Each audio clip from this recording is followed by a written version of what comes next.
தூத்துக்குடி மாவட்டம் கோயில்பட்டியில் தட்டச்சு பயிலகம் நடத்தி வருகிறேன். நாங்கள் தட்டச்சு பயிலகம் வருட கணக்கில் நடத்திட்டு வராங்க. 30 வருஷம் 40 வருஷமாக பழமையான இன்ஸ்டியூட்டுகள் நிறைய இருக்குது.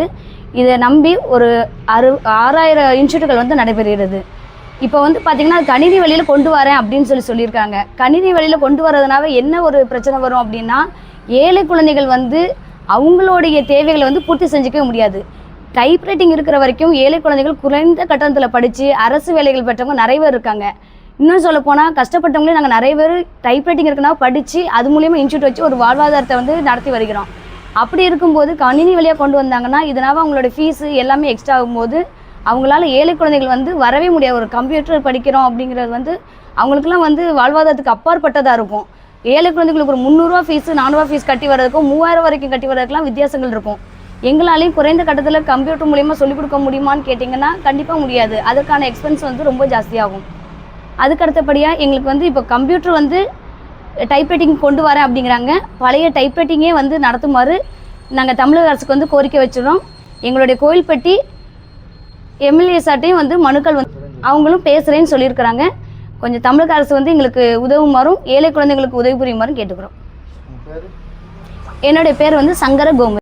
தூத்துக்குடி மாவட்டம் கோயில்பட்டி வட்டாரத்தில் உள்ள அனைத்து தட்டச்சு பள்ளிகளுடைய ஆசிரியர்களும் உரிமையாளர்களும் சேர்ந்து கொடுக்கும் வாக்குமூலம் என்னவென்றால், இதுநாள் வரை அதாவது கடந்த 100 ஆண்டுகளாக தமிழ்நாடு அரசு டைப்ரைட்டிங் தொழில் செய்து வந்ததை தற்சமயம் அனைத்து தட்டச்சு பொறிகளையும் நீக்கிவிட்டு நேரடியாக கணினி மூலம் பயிற்சி நடக்கவும் கணினி மூலம் தேர்வு எழுதவும் சொல்லுவதால் எங்களுடைய வாழ்வாதாரம் மிகவும் பாதிக்கிறது. இதில் தட்டச்சு செய்யும் பொழுது எங்கள் கிராமப்புற மாணவர்கள் பயிற்சியாளர்கள் மிக குறைந்த கட்டணத்தில் பயின்று வருகிறார்கள்.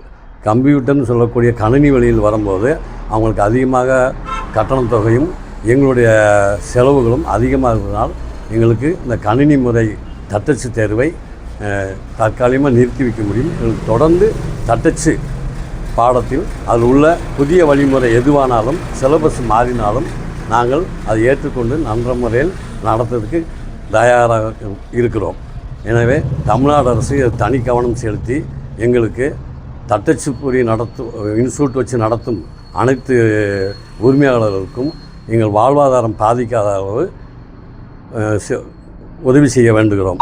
இது சமயத்தில் கடந்த 2022-23 டிடிசி கோர்ஸ் ஆரம்பித்து கிட்டத்தட்ட தமிழ்நாட்டில் 5000 பேருக்கு மேல் நாங்கள் பயின்று அதில் குறைஞ்சபட்சம் 3000 பேர் புதுசாக இன்ஸ்டியூட் ஆரம்பித்து, அதாவது தமிழ்நாடு அரசுடைய சட்ட விதிகளுக்கு உட்பட்டு ஆரம்பித்து தொழில் நடத்துகிறோம். ஒரு தேர்வு தான் எழுதியுள்ளோம்.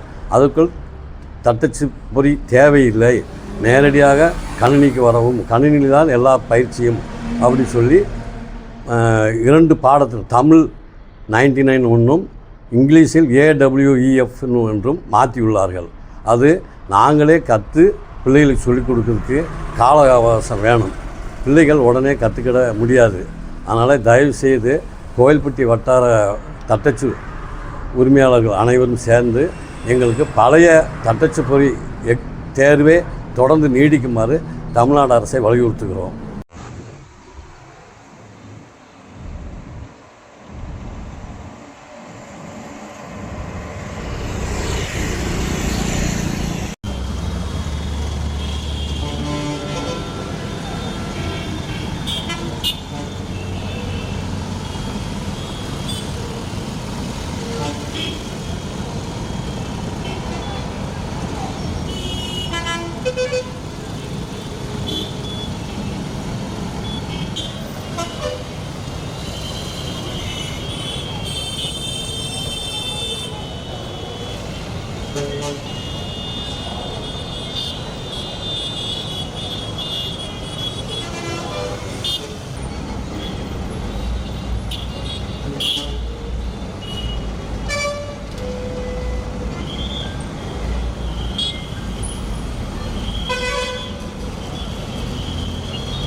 சின்ன பொண்ணு